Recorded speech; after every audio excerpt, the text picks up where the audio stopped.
Big boss సీజన్లో మరో ఎలిమినేషన్కి రంగం సిద్ధమైంది. ఆదివారం నాటి ఎపిసోడ్లో హౌస్ నుంచి రమ్య మోక్ష ఎలిమినేట్ కాబోతుంది. ఇందుకు సంబంధించిన ప్రోమో వదిలారు. ఇందులో సంజనరమ్య మధ్య ఎలిమినేషన్ రౌండ్ జరిగింది. అంతకు ముందు సాంగ్ కనిపెట్టే ఆట, టేస్ట్ చూసి ఫుడ్ ఐటెం ఏంటో కనిపెట్టాలంటూ ఫన్నీ గేమ్స్ పెట్టారు నాగార్జున. ప్రోమో చివరిలో యాక్టివిటీ ఏరియాలో ఎలిమినేషన్ ప్రక్రియ జరిగింది. ఇందుకు సంబంధించిన ప్రోమో చూద్దాం. బిగ్ బాస్ హౌస్లో ఈ వారం మొత్తం 8 మంది నామినేషన్స్లో ఉన్న సంగతి తెలిసిందే. సాయి, తనూజ, కళ్యాణ్, రమ్య, సంజన, రీతూ, రాము, దివ్య నామినేషన్స్లో ఉన్నారు. వీరిలో నిన్నటి ఎపిసోడ్లో కళ్యాణ్ని సేవ్ చేశారు. మిగిలిన 7 నుంచి ఈరోజు ఒకరు ఎలిమినేట్ కాబోతున్నారు.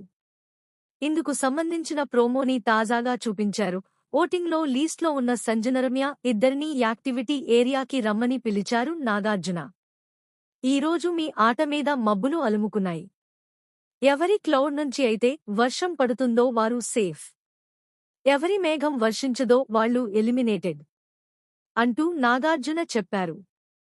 ఈ రౌండ్లో సంజన సేవ్ అయి రమ్య ఎలిమినేట్ అయినట్లు ఇప్పటికీ లీకైంది. హౌస్లోకి వైల్డ్ కార్డ్ ఎంట్రీ ఇచ్చిన పచ్చళ్ల పాపపై చాలా అంచనాలు పెట్టుకున్నారు అందరూ.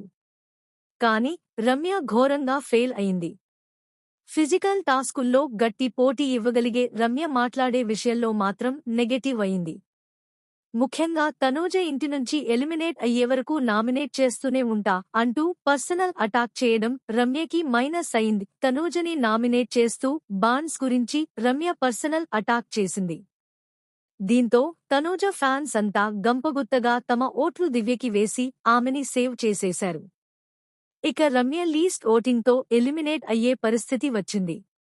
రమ్య ఎలిమినేషన్ తర్వాత మరో సర్ప్రైజ్ కూడా బిగ్ బాస్ టీం ప్లాన్ చేసింది. ఇప్పటివరకు ఎలిమినేట్ అయిన కొంతమంది కంటెస్టెంట్లని మళ్లీ హౌస్లోకి పంపించబోతున్నట్లు సమాచారం. వారి ద్వారానే నెక్స్ట్ వీక్ నామినేషన్ ప్రక్రియ చేయబోతున్నారు. గత సీజన్లో కూడా ఇలానే సోనియా సహా పలువురు ఎలిమినేటెడ్ కంటెస్టెంట్లని పిలిచి నామినేషన్ ప్రక్రియ చేశారు. ఇప్పుడు అదే రిపీట్ చేయబోతున్నారు. అయితే వీరిలో నుంచి ఒకరు హౌస్లోకి రీఎంట్రీ ఇచ్చే అవకాశం ఉంది. అది దమ్ము శ్రీజ అంటూ చాలామంది అనుకుంటున్నారు. ఈ విషయంలో ఇంకా కన్ఫర్మేషన్ రాలేదు. ఇక ఈ వారం రమ్యతో పాటు అంతకు ముందే అయేషా కూడా సెల్ఫ్ ఎలిమినేట్ అయిన సంగతి తెలిసిందే. డెంగ్యూ, టైఫాయిడ్ రెండూ రావడంతో హౌస్ నుంచి అయేషాని ట్రీట్మెంట్ తీసుకునేందుకు బిగ్ బాస్ పంపించేశారు. దాదాపుగా ఆమె తిరిగి వచ్చే పరిస్థితి అయితే లేదు. దీంతో ఈ వారం ఇద్దరు హౌస్ నుంచి ఎలిమినేట్ అవ్వాల్సి వచ్చింది.